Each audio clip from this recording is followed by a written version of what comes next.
बिस्मिल्लाहिर्रहमानिर्रहीम। Welcome to my channel Haniya health and beauty tips. अस्सलाम वालेकुम दोस्तों, आज आपके लिए बहुत ज़्यादा एक इफेक्टिव नुस्खा लेकर आई हूँ। ये नुस्खा मुझे बतौर गिफ्ट मिला है और मैं शेयर करना चाहती हूँ आपके साथ इसको बतौर गिफ्ट।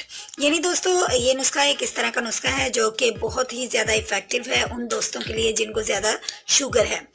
आप शुगर के पुराने मरीज़ हैं, यानी आपकी शुगर अगर बहुत ज़्यादा पुरानी है, बेशक ये शुगर आपकी 4-5 साल पुरानी है या ये शुगर आपकी 20-25 साल पुरानी है, तो ये आज का नुस्खा आपके लिए इफ़ेक्टिव है।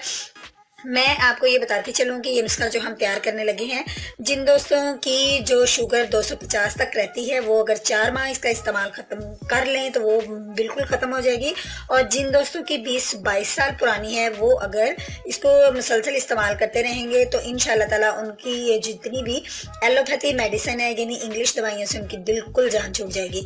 तो आइए मैं आपको बताती हूँ कि इसको नुस्खे को तैयार करने के लिए किन किन इंग्रेडिएंट्स की हमें ज़रूरत पड़ेगी, यानी वो कौन कौन से अज्जा हैं जिनको इस्तेमाल करके हम दवाई को तैयार कर सकते हैं, अपने नुस्खे को तैयार कर सकते हैं।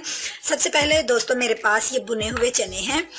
ये चने आपने लेने हैं, 100 ग्राम चने लेने हैं। और ये मेरे पास जो है कड़वे जो हैं, यानी ये कुछ इस तरह की इनकी कंसिस्टेंसी कुछ इस तरह की है, ये देख लीजिए आप। ये इनको कड़वे जो बोला जाता है, तलख जो भी इनको हम कह सकते हैं। इसके अलावा जो तीसरा इंग्रेडिएंट वो मेरे पास आलमंड है यानी बादाम है। और अगला इंग्रेडिएंट मेरे पास कलौंजी है, पिसी हुई कलौंजी है। ये कलौंजी का पाउडर जो है वो रेडी करना है। पाउडर तो हमें इन तमाम चीज़ों का ग्राइंड कर लेना है। हम वज़न यानी 100 ग्राम हमने इसकी इंतखाब करना है इन चीज़ों का। हम वज़न ये चारों चीज़ें लेके हमने इनका एक सफ़ूफ बना लेना है, यानी इनको ग्राइंड कर लेना है। और ग्राइंड करने के बाद आपने इनको छान लेना है। दोस्तों ये मैंने इन तमाम चीज़ों को ग्राइंड कर लिया है और ग्राइंड करके मैंने आपके सामने मैं आपको दिखा रही हूँ, शो करवा रही हूँ। ये देखिए, ये कुछ इस तरह की इसकी लुक हो जाएगी जब आप इसको छान लेंगे। ग्राइंड करने के बाद ये एक फक्की की तरह आपके सामने आ जाएगी।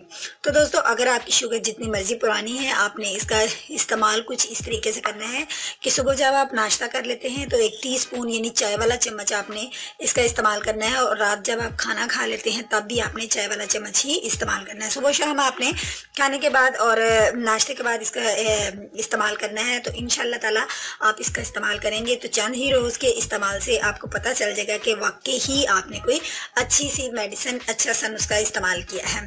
दोस्तों उम्मीद करती हूँ आज का शुगर के लिए ये ख़ास किस्म का नुस्खा आपको अच्छा लगा होगा। अगर अच्छा लगा है तो लाइक के बटन पर क्लिक कर दीजिए और जल्दी से बेल आइकन को भी दबा दीजिए। जिन दोस्तों ने अभी ऐसा नहीं किया और जिन्होंने कर लिया है मैं उनकी थैंकफुल हूँ।